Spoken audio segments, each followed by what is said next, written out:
Hey everyone, you're listening to the WorshipSoundCo podcast. We've got a special episode today because we're living in some special times. But as usual, this is Jesse, and I'm here with Johnny, and we're excited to dive into today's topic of COVID-19 and how that's affecting pretty much everything in our lives right now. So, what have you been doing, Johnny? What's up in your world right now? You know, kind of since everything's been getting canceled with work and gigs and everything, I've honestly just been hanging at home and trying to keep myself busy with things that could make me better at guitar, at digital marketing, at video stuff, you name it. So honestly, just trying to challenge myself and not leave the house. So Yeah, that's fair. kind of what I'm getting into in a broad way, but trying to learn those guitar solos that I had never thought I could learn, or, you know, figuring out new things. Like right now I'm trying to figure out Logic Pro, and I wanted to learn that. And so that's kind of blowing my mind a little bit. But how about you though?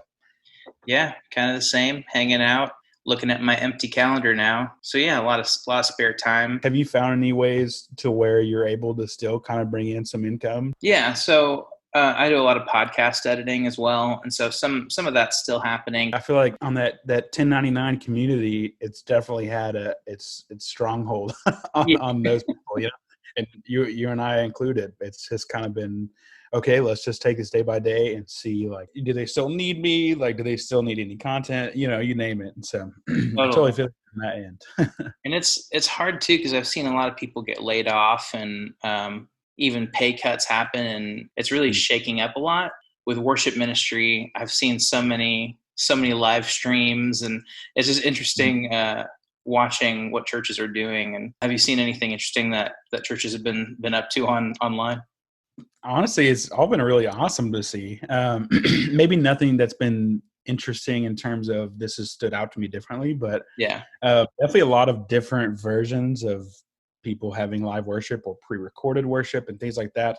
And I even have some friends who are getting called in to do a pre-recorded worship service, like as a band. So these churches like, hey, let's bring you in virtually. But it has been neat to see, different churches that you didn't think even had a live streaming capability to start doing that. That's been really entertaining, actually, in a good way, because I was like, wow, I didn't know that they had a tech team. I didn't know they could do that, you know? So that's awesome. Sister Debbie is now the tech team in the back of the sanctuary because she has an iPhone 11 Pro. So yes, Karen and her iPhone. Yes, exactly. And it's also been overwhelming in a good way too, because like I've had so many options to just like tune into different churches that it's kind of like, ooh, who do I want to, like, where should I worship today? You know?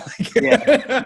One thing I wanted to bring up was maybe some ideas for churches in this time that are, you know, the worship minister is not allowed to have his worship team and lead worship at church live. So I was thinking something you've been doing is learning parts to all these songs and stuff. So that kind of brought up the thought, like, maybe this is a great time for worship pastors to kind of gather songs and send out songs for people to learn and learn the parts to all these different things. But if people were to do that, do you have any like tips for how to even go about something like that?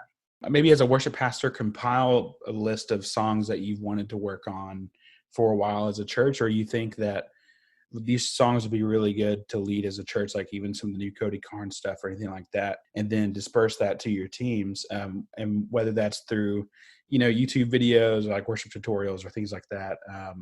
I would say that it would be good to kind of challenge your team and challenge your different players to watch these videos or watch these tutorials and hear this new music, so that we could introduce it at a later time, whether that's even on live stream or not. There are tons of, like you mentioned, worship tutorials and resources like that online where they'll teach you the parts, and even for discovering new music. One thing we did at WorshipSoundCo was put together a Spotify playlist of just new songs that you might not have done at your church before, and stuff that we've done at our churches that might be of interest. So you can check that out on our Facebook or Instagram at WorshipSoundCo.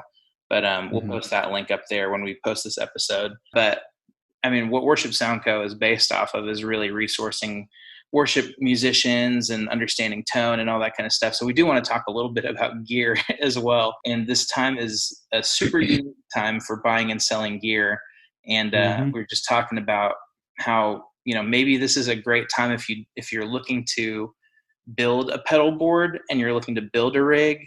Gear has been really cheap on Craigslist and Facebook Marketplace. People are just getting rid of things that they don't need because they're not sure when the next gig is going to come around. So help them out by getting them some rent money and build yourself a pedal board with the stuff. But if people were to look at building a pedal board or getting some gear, do you have any suggestions for like even where to start? Like what would they even start looking for? A good old Google search definitely can help with, okay, where do I start? And so from there, you can say like, okay, I know I'm looking for a pedal board, or I'm looking for a way to build a pedal board, which is even better during this time because you can keep yourself busy. I would start there and you can figure out, okay, I'm going to have a flat board or an angle board or whatever. Or you're like, I'm just going to buy a pedal train and just call it a day. Well, then you can look on Reverb or Facebook Marketplace or Gear Talk Classifieds or whatever, and you'll find killer use prices for pedal boards and other pedals, So like next, if you're looking for a compressor or something to put in your chain at the first of the chain, you can look on Reverb, eBay. Yeah. And it's going to there's tons of good deals going on right now. Or let's say, even if you're in the digital world and you're like, I'm only going to want to go digital, or I have this Kemper that's been sitting here, or I have this HX Stomp or Helix just sitting here, and I really haven't like dove into it at all. There are tons of tutorials out there. I know, again, to plug Worship Tutorials, they've got some killer content too, especially on the Helix that I really dig. And their presets are really killer too. And you can learn a lot about signal chains, even just through a digital processing unit, especially the Helix. I think is one of the easier units to see the actual chain, like, compressor, drives, delays, mods, you name it, So I would say when you're looking for gear, always be mindful of where you want to go eventually. So instead of buying like a tiny little pedal board just because you have one pedal, maybe it's something where you plan out what kinds of things would you like. Do you want a reverb pedal? They're great, especially for worship. So if you want a reverb pedal, leave room for that on a board. There's some websites out there that like you can digitally go through and map out your pedal board and see where pedals would fit. But in this really weird time of COVID-19, we'll be putting out some stuff. Johnny's already put out like a Big Sky video, and what was the other one you put out? Timmy. Yeah, the MXR Timmy. Yeah. Go check those out on our YouTube and Facebook. Cool. Yeah. Well, thanks for listening. Appreciate you guys. Stay safe out there.